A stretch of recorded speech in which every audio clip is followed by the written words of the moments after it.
This is stuff you like, you can call me Ursa, and millennials! They don't know anything, am I right? Oh wait, I am a millennial. Clearly I don't know anything. But if you've been watching the show for the last 4.5 years, you'll know that that's never stopped me before. Today's topic is Advantageous, which started as a short, then got funded partially by me on Kickstarter and was turned into a full-length feature film. You can watch the short on YouTube, or you can watch the feature film on Netflix or on iTunes, and you might want to do that before we start. If not, you might like it if you like quiet, introspective, near-future sci-fi featuring future Lizzie Bennett. No, really, Jennifer L, man. Weren't we talking about millennials? Not yet. Wait for it. The spoilerific plot rundown goeth thusly. In the near-ish future, Gwen Co is the spokeswoman for a company which does cosmetic surgery on people. She needs extra money to get her daughter into a good school, without which the kid will definitely and totally become a child prostitute, or a homeless person, or a crying, depressed person, or possibly all three. But then Gwen gets fired for being too old and goes to various family members, but because of reasons, that doesn't really work out so well. So she decides, / is manipulated into deciding that what she should do is volunteer for her ex-company's new process where they transfer the consciousness of one person into an entirely new body. Except what they actually do is copy all of your memories and then you kinda die and your clone basically wakes up in a different body with all of your memories. So Gwen's choice at this point is pretty stark, but she decides, for the sake of my daughter, I will die, basically, and trust a copy of my memories in a brand new body, a younger body without epicanthic folds, because hey, ageism and racism, it's like a 2-for-1, to look after her. And the clone doesn't have that visceral connection to the daughter, Jules, and the clone is in constant pain and has breathing trouble and they have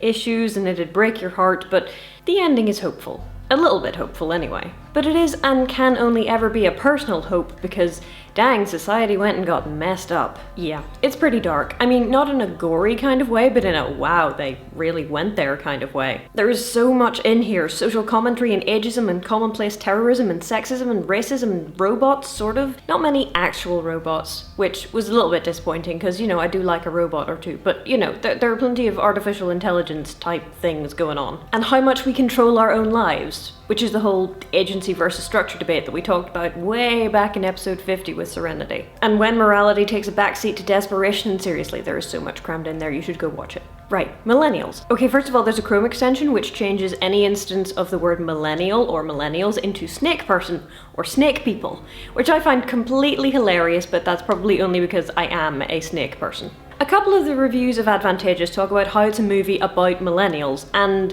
both Gwen and Jules have some of the hallmarks of it. Gwen also has ageism working against her, but she is essentially a spokesmodel for this creepy company in spite of having a graduate degree. She talks about teaching, which is something she did when she was at graduate school, but Jennifer L points out that, hey, we don't need flesh and blood teachers anymore. So we've got the combination of a shrinking job pool and you're not getting any younger and there doesn't seem to be any kind of social safety net, so how will you provide for your daughter?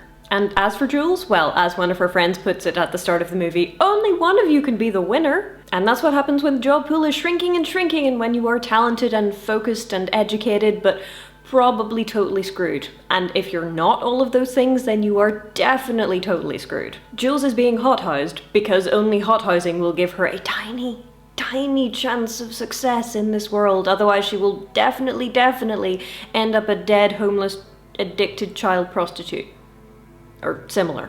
It's similar to, if more extreme than, what is happening in the modern day. You got your self-checkout machines, which may be possessed by evil spirits, but they do reduce the need for checkout workers. All of those low-paid, low-skill jobs, all of those jobs you've ever had where you thought, geez, a trained monkey could do this. Well, the trained monkey is coming, and it has software. So CGP Grey tells me, and he's usually right. Every technology we create is designed to make our lives easier, and either that's the greatest thing that's ever happened to humanity ever, and we're all going to end up in a world a la Reichsspur where nobody needs to work, they just do it for the funsies, or it's going to kick off terror and war and punk-themed apocalypses. There's this scene in Advantageous where Gwen is on the phone to a recruiter whose name is Drake, and something on her resume has been red flagged. And I should point out that this is her second conversation with him, and there's this moment of dawning horror?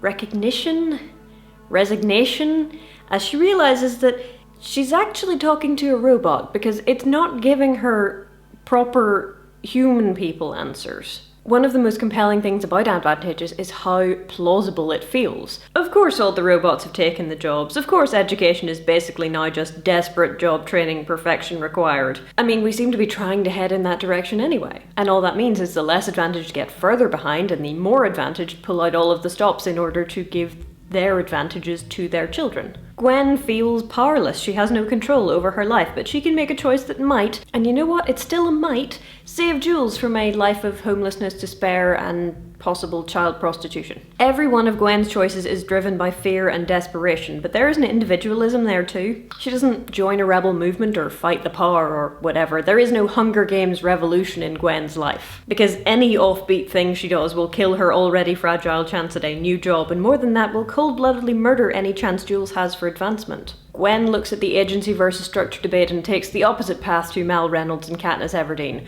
No, I protect me and mine first, and the rest of the world can go hang. It's not always comfortable watching, and there is so much in there which I haven't touched on already, like the themes on motherhood and how women are seen as the safer sex to have mass unemployed, but really you should go watch it and try for yourself. And also, let's hope that when the robots come and take all of our jobs, the future looks more like Reichsburg's Grand Central Arena than it does Advantageous, because that would suck.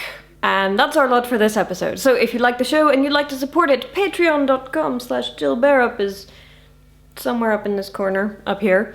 And if not, you can subscribe, which is down here.